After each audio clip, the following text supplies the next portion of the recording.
Welcome to Settler Storytime. Today we're going to be reading a book called Tanna's Lemming. This book is written by Rachel and Sean Tinsley, who are of Inuit, Scottish, and Cree ancestry, and illustrated by Tamara Campo. I hope you enjoy this book today. Now let's get ready for story time. I'm along, it's story time with so-ohs, tales, and gentle rhyme. Books that dance and voices sing, adventures bloom on every wing. From distant lands to backyard fun, there's magic here for everyone. Gather round, let's take a look at the wonders in a book. Tanna's Lemming.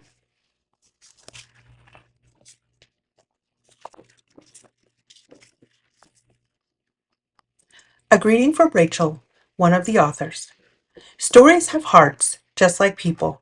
And the heart of this story is true, even if the things said or done have been switched around a bit. I was a grown-up when I realized that my childhood was unusual. I lived in a land that few people have seen. I now know that many folks look at maps and guess that no one has ever lived where I did. It was the Arctic. Life was not rare. It was everywhere. Inuit used to know that life was in the land, the water, the sky. We did not believe that anything had been created to make us happy, or rich, or self-important.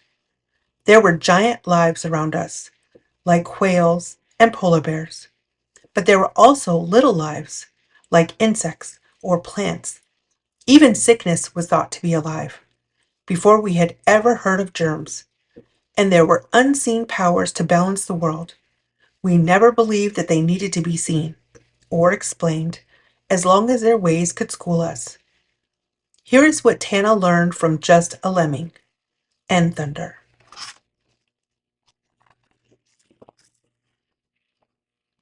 On the day Tanna met her lemming, the sun never set.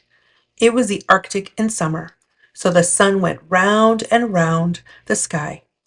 Everything was golden and bright, whether day or night. Tanna and other children scrambled among orange-dappled rocks. They trampled purple flowers. There was little laughter. Everyone was concentrating hard.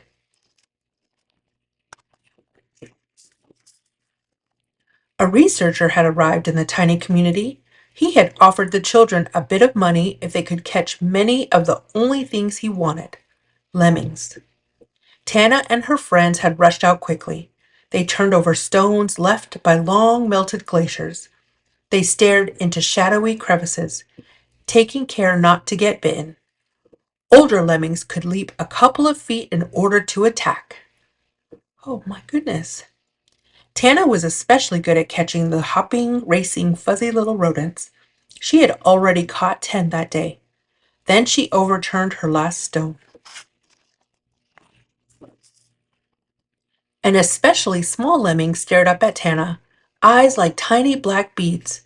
It hardly moved as she picked it up, admiring its soft gray fur. She was just so happy to hold it. She forgot about any reward. You are too fine a creature to be studied like a fly, she thought with a puff of self-importance. I declare you to be a free being, she told the lemming. You'll be raised as part of my family. You're too cute to give away. As Tanna stood with the lemming in hand, she thought about the researcher. He knew nothing about the laws of thunder or respect for little things. That was something her father had tried to explain. There is a force, Father had told her in his work shed one afternoon, that is part of the sky. It cares about the little things of the world. You must never offend it. Why? Tanna had asked.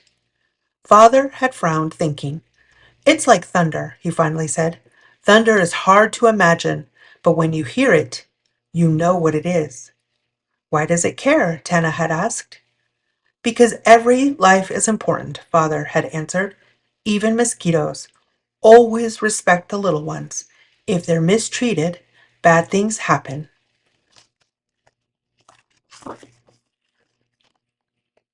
Tanna carried the lemming away from the researcher into her own small house. On the way, she struggled to imagine thunder. She just couldn't do it. Instead, She paused and gave the young rodent a name. "You're Fluffy," she told it. The sun went round and round. Summer days passed. Tanna had a wooden bed that she shared with her younger sister.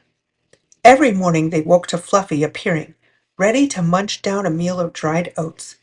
The lemming was smart. It had built a warm nest behind the family's coal-burning stove.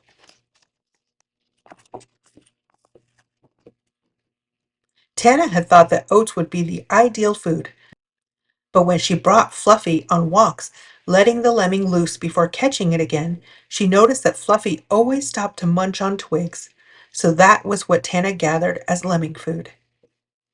Every day, when Tanna did her chores and cleaned ashes out of the stove, she checked to see that Fluffy had fresh water to drink. If she left in a hurry, she always picked the lemming up and gave it a kiss.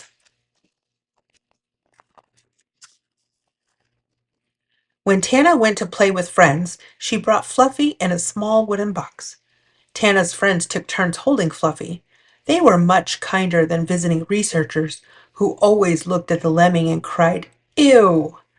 Tanna just couldn't understand grown-ups. At home, Tanna held Fluffy and whispered, "You're a beautiful lemming. Don't let anyone bother you when they say ew. You're a member of our family, true as an adopted child."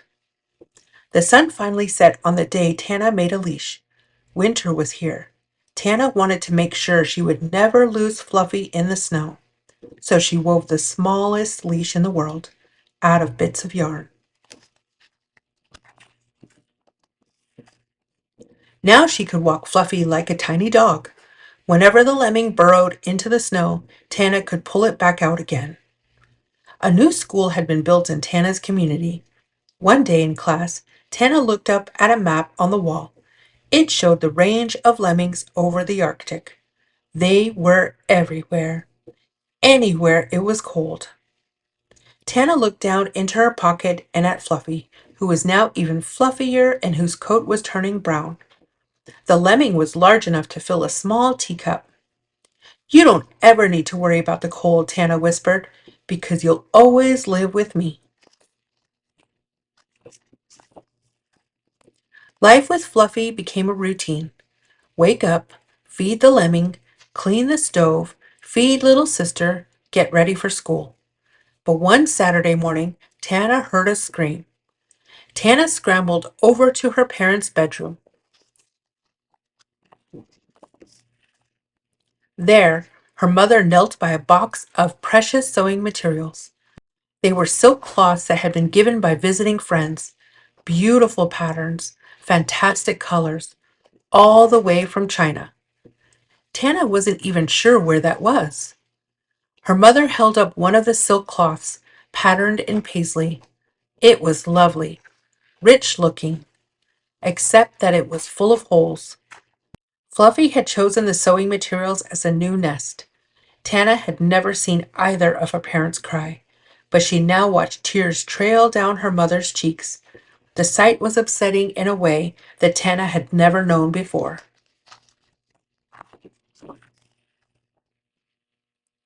Little was spoken about the ruined materials, but by the way Tanna's parents looked at her, it seemed they were waiting for her to decide on something.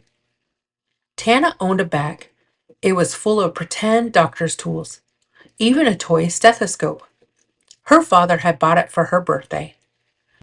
Tanna emptied the play tools from the bag. She placed Fluffy inside. The sun was shining bright as a day when Tanna first found Fluffy, but this day was cold. Winter was over, but heavy snow lay all around, packed so hard that it had turned to ice. Tanna gave Fluffy a kiss. She stared at her lemming, now brown and round. How could Fluffy survive out there? "May thunder take care of you," Tanna whispered. Again, she tried to picture thunder in her mind. She just could not do it. She released Fluffy onto the whiteness. Weeks passed. The sun began to circle the sky. It became summer again, the land free of snow. Tanna sat on an orange dappled rock, bathed in golden light. She drew in a breath of pure air. The smell of plants underfoot, like Labrador tea, stung her nostrils. Tanna would have enjoyed the fact that she no longer needed winter clothes, but she was feeling down, missing Fluffi. She spotted a small movement out of the corner of her eye, an ordinary lemming. She remembered last summer catching them for the researcher.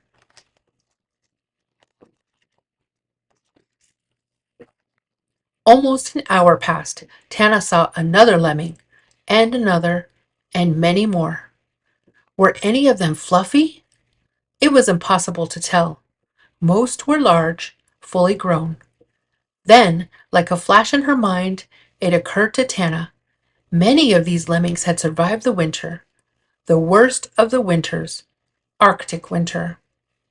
But not one of these lemmings had lived behind a stove, or eaten oats, or been carried in a box. None had been kissed, or walked like a dog. Yet here they were, everywhere, and it was as if something took care of them. She wondered, had she really respected the laws of thunder? Was it possible to mistreat something by trying to treat it well?